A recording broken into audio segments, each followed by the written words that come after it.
On WRCO's morning show, Kenneth Waldron is our guest. We're here to talk about a book called The Road to Marital Success is Unpaved.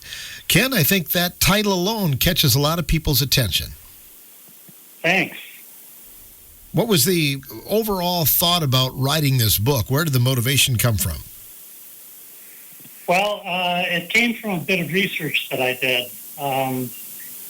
I had run across an author who had taken a very, very different look at troubled kids in school.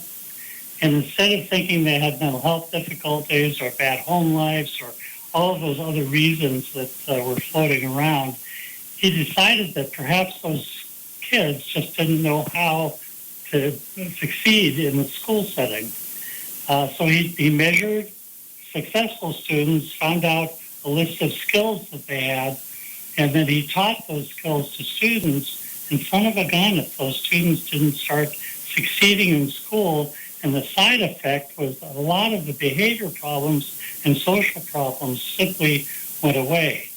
And when I saw that article, I thought, what if that is a reasonable explanation for why married couples seem to have a lot of difficulties and often leads to a divorce?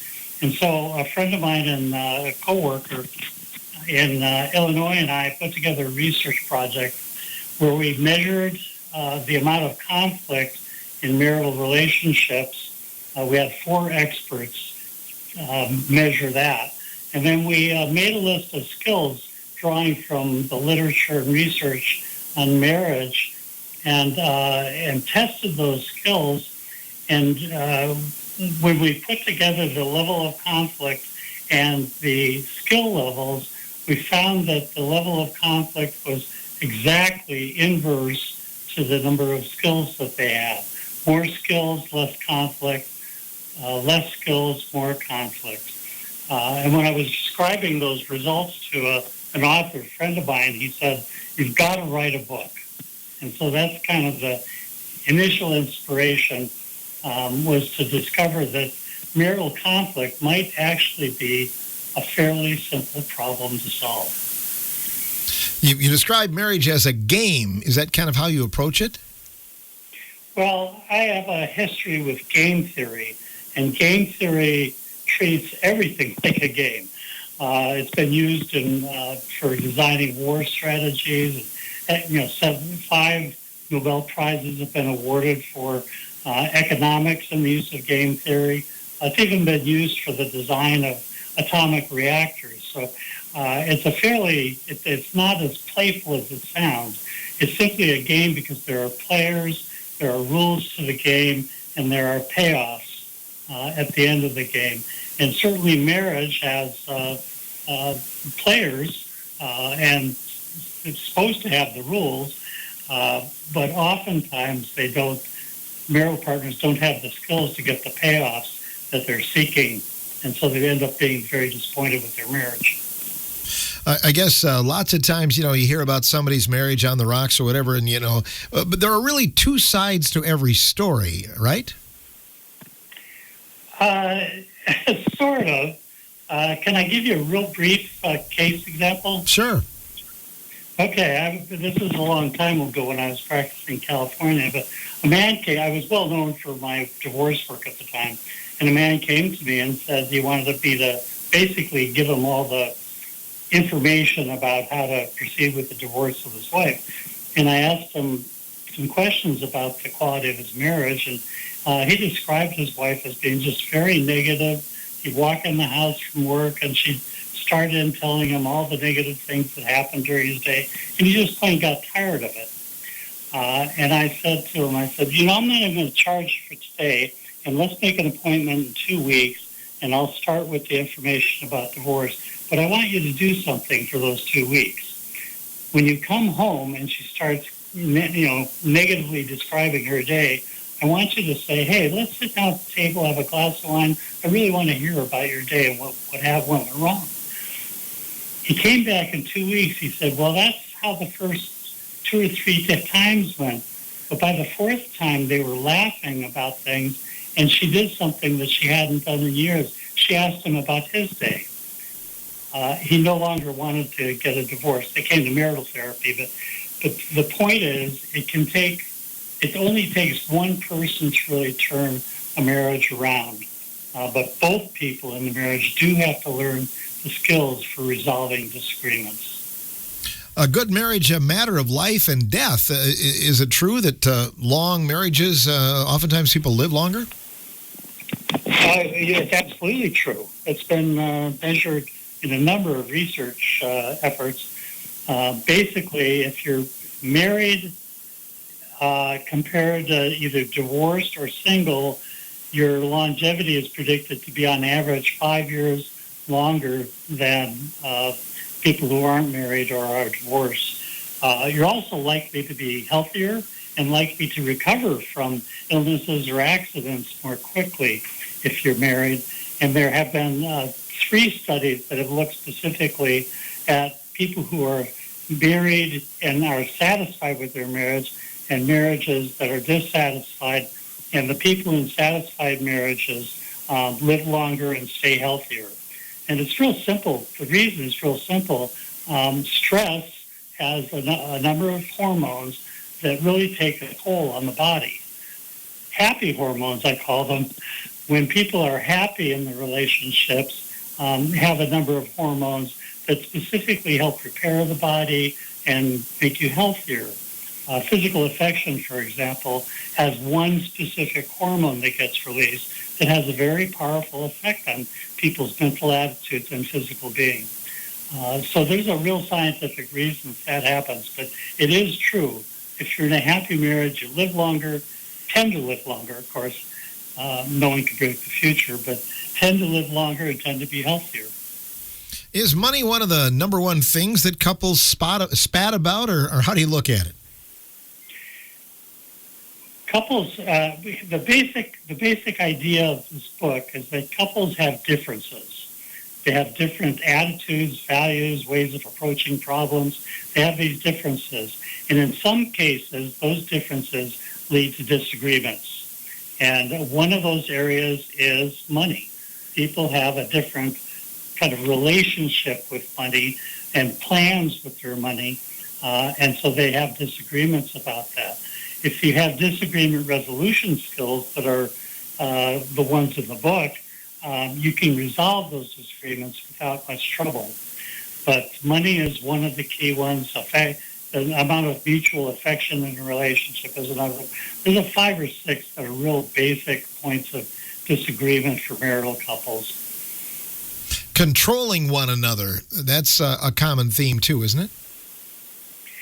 Well, it is common because that's exactly what marital partners are supposed to do. In the first stage of a marriage, or the early part of a relationship, they're just looking at each other in terms of their value to one another, how they feel being together and that type of thing, what their goals are.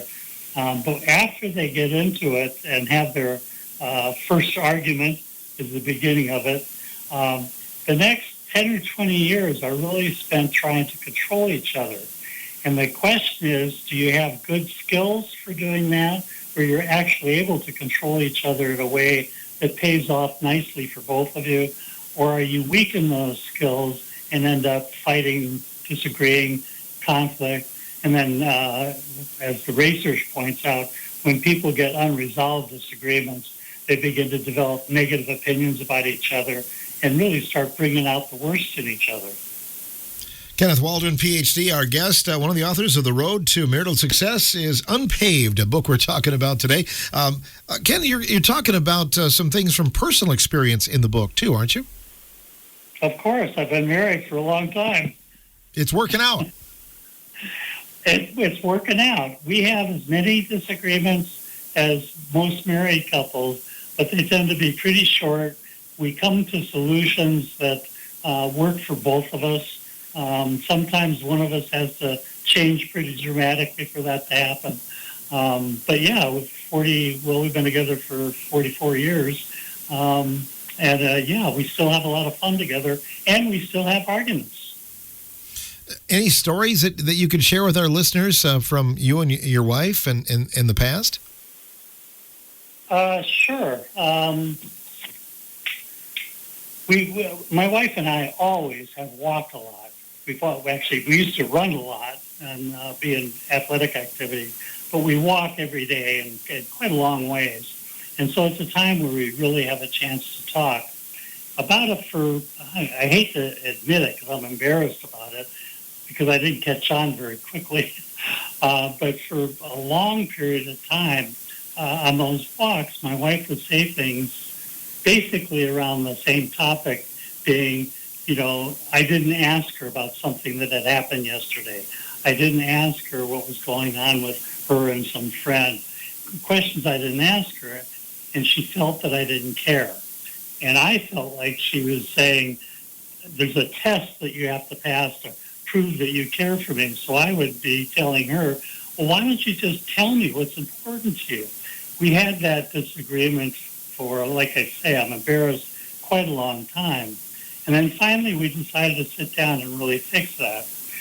I got her perspective on it, and it became clear that paying attention to what's going on in your partner's life or anybody's life is an incredibly meaningful thing for her, and it meant that you cared. And for me, I had to admit that I was a little lackadaisical when I finally understood how important it was to her. And then for the solution, we talked, and it became, I really like that about her. My wife knows everything that's going on in her friends' lives because she pays attention. She has 5 brothers, and they all have a lot of kids, and she knows what's going on in every niece's and nephew's life. Sends her birthday cards to everybody in the world. Anyway, she's a very thoughtful person, and for her, that's because she cares. So what I had to do is I had to learn how to pay attention to everything that was going on in her life and ask about it. And I had to cheat for a little while. I'd go to her paper calendar and look up what was going on and then ask her about it. But eventually I got pretty good at it. So that had put a strain on our marriage for a really rather long time. It took us a while to finally sit down and use our skills for coming up with a solution. Marriage, though, like life, I think one of the key things is being a good listener, isn't it?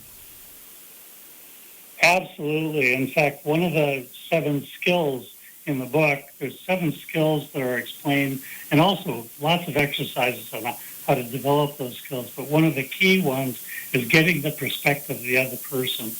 And so instead of yelling and trying to tell the other spouse what's important to you, you have to sit back and start asking questions and find out why whatever you're disagreeing about is important to your spouse.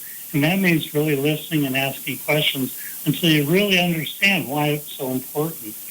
And it also touches on a principle, which is that when spouses disagree, we tend to be biased and think that if I think something is right, you must be wrong.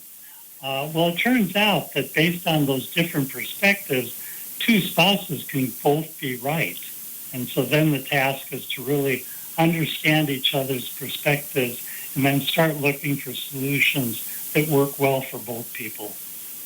I think sometimes when people get married, see if you agree, they've had their single life or whatever, and I think sometimes maybe a little bit of selfishness comes into play on both sides. Would you agree with that? I would agree with that. In fact, one of the principles in the book, there's 9 principles and 7 skills. One of the principles in the book is recognizing and talking about that you have to give up some things about being single. And some of that is you can't make selfish choices anymore. You're part of a couple, and some of your choices obviously can be selfish, like whether to play tennis or work out or yoga or whatever. But you can't make selfish decisions about how the house looks or how money is earned or spent or how to raise children. You can't behave selfishly. You really have to merge your 2 approaches in a way that works for both of you. That means giving up the selfishness that comes with living on your own. Sure. Marriage is hard work, but you paint the picture that it should be fun. Is that correct? I don't think a marriage would be worth it if it wasn't fun most of the time. Honestly, it's very challenging to be married because you have a lot of disagreements, a lot of things to solve, how to raise children, how to make money, how to spend money. It's very challenging. And if it's not fun most of the time, then those challenges can overwhelm people and end up feeling so negative about one another that they start fantasizing about a divorce. And even, I don't like the phrase working on your marriage, as a matter of fact. The theme of the book is if you're not having fun, you're not doing it right. You should be playing at improving your marriage because that's where you want to get to is a marriage that's fun. Great point. The Road to Marital Success is Unpaved is the title. And should it be could it be a wedding gift or for somebody that's been married 25 years? That's a good question. It's a great wedding gift if the kids can take it seriously and overcome their early optimism. It's a great gift because they won't make a lot of mistakes and develop a history of hurt and problems. The problem with people that have been married for a while, anybody that's been married, if the basic principles are okay, anybody that's been married even for 50 years could dramatically improve their marriage with the skills in this book. The problem is the longer people are married, the more what they think about the marriage they believe in, they don't believe it's true that it can change. And they don't believe it's true that it can change so easily. It's not hard to change a marriage, but they really believe that the negative things that they think about each other are true, or they're depressed and they have a hard time getting up the energy to really work on the marriage. But yeah, people could turn a bad marriage around pretty quickly if they forgot everything they know about their marriage and read the book and started practicing it. There are some exercises to try to hone those skills too, correct? Correct. Yeah, we tried to explain the skills in a way that was very understandable, and then we gave some exercises that people can do to kind of get the hang of it. Maybe your next book could be success stories from people who have read the book, right? Maybe that's true. I appreciate that thought. Yeah, that would be awesome. Anything that you'd like to add here today? No, your questions have been very good questions, and I think the hardest part for me is when people who are married have a hard time giving up all their negative thoughts and basically starting fresh with a new approach. I think that's very, very hard for many people to do, and it would be so nice if they could do it. But aside from that, I have nothing to add. What about where can people get your book? Well, it's available at the major booksellers, Barnes & Noble online. Barnes & Noble was carrying it. I don't know if the actual shops were carrying it. I don't know if that's still the case. And then Amazon. And, of course, they can go to our website, which is marriageanddivorce.org, all small letters, and they can order on there. The website. We also have a book on how to have a sensible divorce for people that are really heading in that direction. My co-author is a family law attorney that's had 50 years of experience, so he and I have a pretty good idea if you're going to get divorced, how to do it.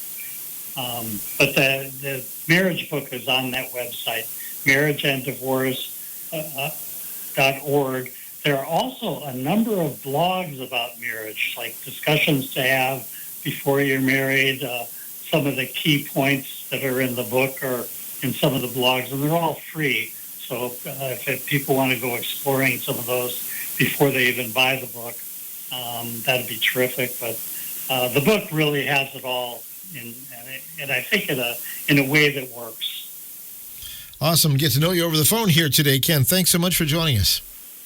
Thank you very much. You bet. Ken Waldron joining us. The Road to Marital Success is Unpaved is the book. Check that out and some of the locations that Ken talked about as well. This is The Morning Show.